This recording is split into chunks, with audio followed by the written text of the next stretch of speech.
Okay guys, in this video we're going to look at another example of just multiplying matrices, but my primary goal here is going to be to look at the difference, if there is one, between taking A times B but then also taking B times A.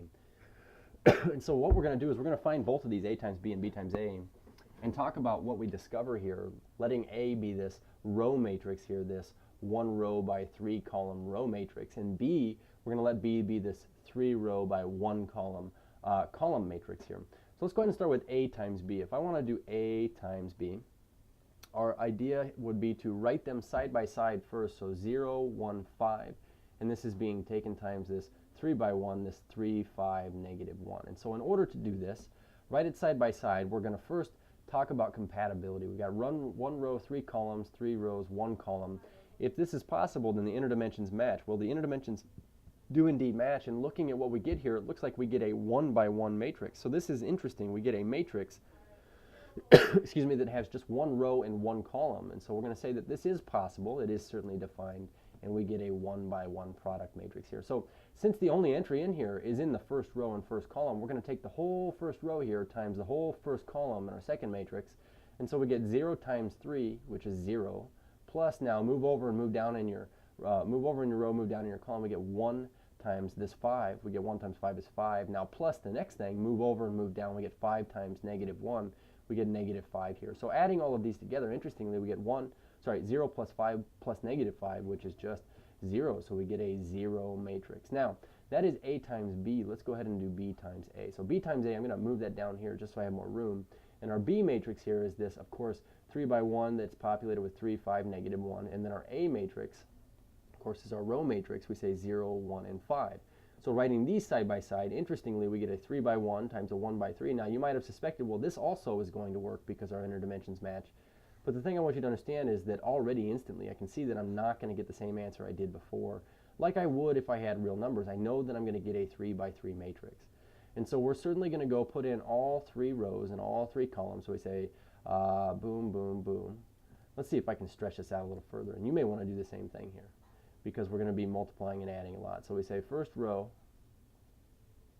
with 3 columns, second row with 3 columns, and third row with 3 columns here.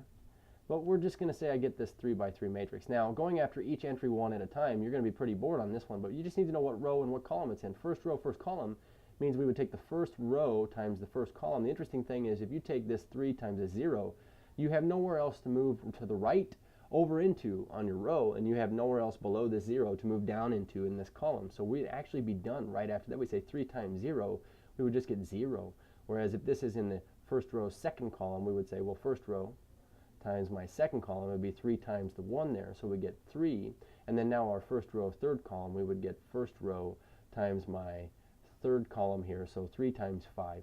So in 3 times 5, we get 15. We're going to do the same thing now with second row. We say second row, first entry.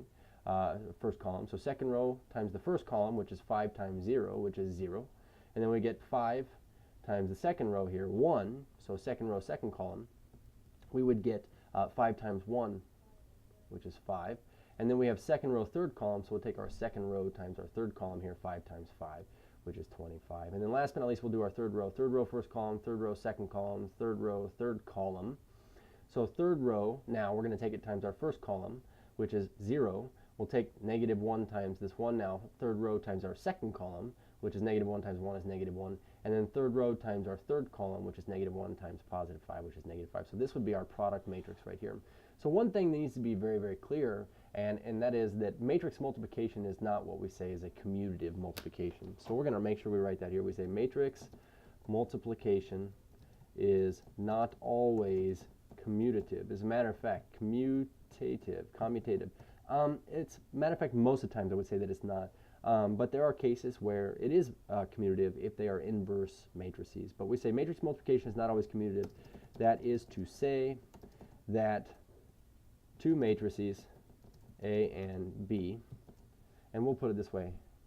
How about that for two matrices, A and B? Sorry. Two matrices A and B, A times B does not always equal B times A.